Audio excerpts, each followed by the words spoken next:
जय माता दी। नवरात्रि यानी शक्ति की उपासना का दिन। वर्ष में ऐसी दो बार नवरात्रि आती है। एक है चैत्र मास की नवरात्रि और एक है अश्विन मास की नवरात्रि। और इस समय अश्विन मास की नवरात्रि का आरंभ हो चुका है। हमें इस भौतिक दुर्ग से मुक्त होने के लिए देवी दुर्गा के दिव्य आशीर्वाद और मार्गदर्शन की परम आवश्यकता पड़ती है। देवी दुर्गा और कोई नहीं बल्कि भगवान श्री कृष्ण की बहिरंगा शक्ति है और हमें उनकी सेवा में संलग्न करती है।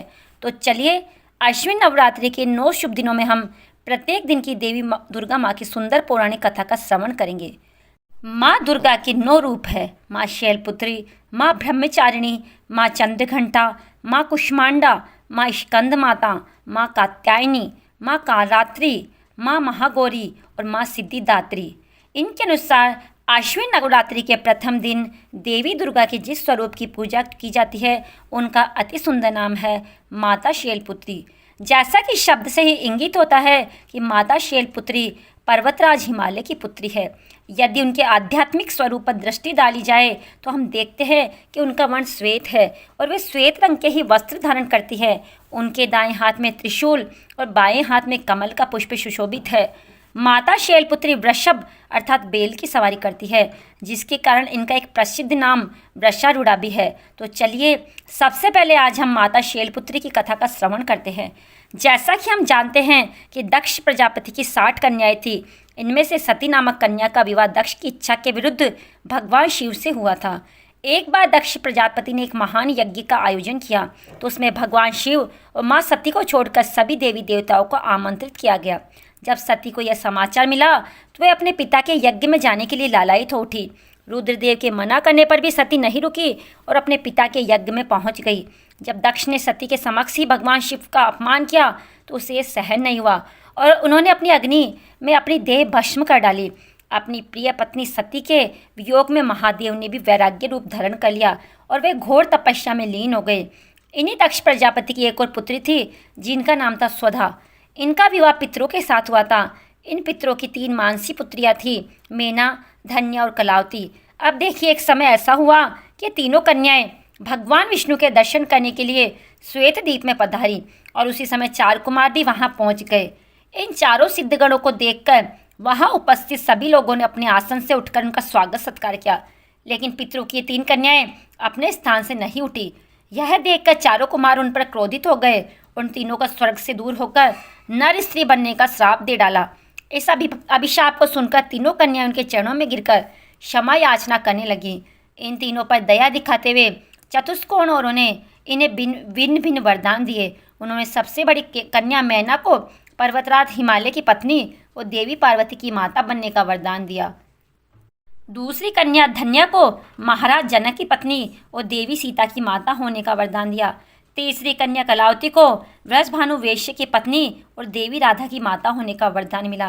और इस प्रकार वरदान पाकर ये तीनों कन्याएं श्वेत द्वीप से अपने घर लौट आई। वरदान के अनुसार प्रथम कन्या मैना का विवाह पर्वतराज हिमालय से कर दिया गया। विवाह के पश्चात सभी देवी देवता राजा हिमालय और देवी मैना के पास पधारे।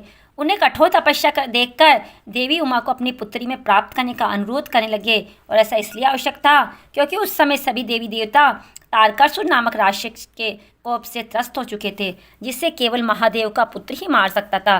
देवी सती के आत्मदाह के कारण यह कार्य अधूरा रह गया था और अब इस कार्य को पूर्ण करने के लिए देवी सती को पार्वती के रूप में अपना अगला जन्म लेना था। देवताओं की आज्ञा को सिरोधार्य करके राजा हिमालय और उनकी पत्नी तपस्या में लीन हो गए। देवी मैना सदैव ब्राह्मणों को दान देती, बड़े ही भक्तिभाव से देवी उमा की उपासना करती। पवित्र गंगा नदी के किनारे देवी उमा की मिट्टी की मूर्ति बनाकर देवी मैना उसे नाना प्रकार के भोग अर्पण करती। कठोर व्रत का पालन करते हुए कभी निराहार रहती तो कभी जल पर ही निर्भर रहती। एक समय तो उन्होंने केवल वायु पर ही अपना जीवन यापन किया। इस प्रकार कठोर तपस्या करते हुए उन्हें 27 वर्ष बीत गए। इतने लंबे काल तक तपस्या करने के बाद जगदम्बा उमा देवी मैना से अत्यंत प्रसन्न हुई और उन्हें दर्शन देखकर वरदान मांगने के लिए कहा। तब देवी मैना ने उनसे आग्रह किया कि वे स्वयं उनकी पुत्री के रूप में अवतरित होगी। देवी उमा ने यह वरदान दिया और राजा हिमालय के घर पार्वती के रूप में अवतरित हुई।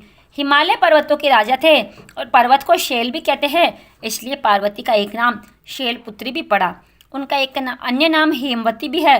तो यह थी आज की माता शैलपुत्री की संक्षिप्त कथा।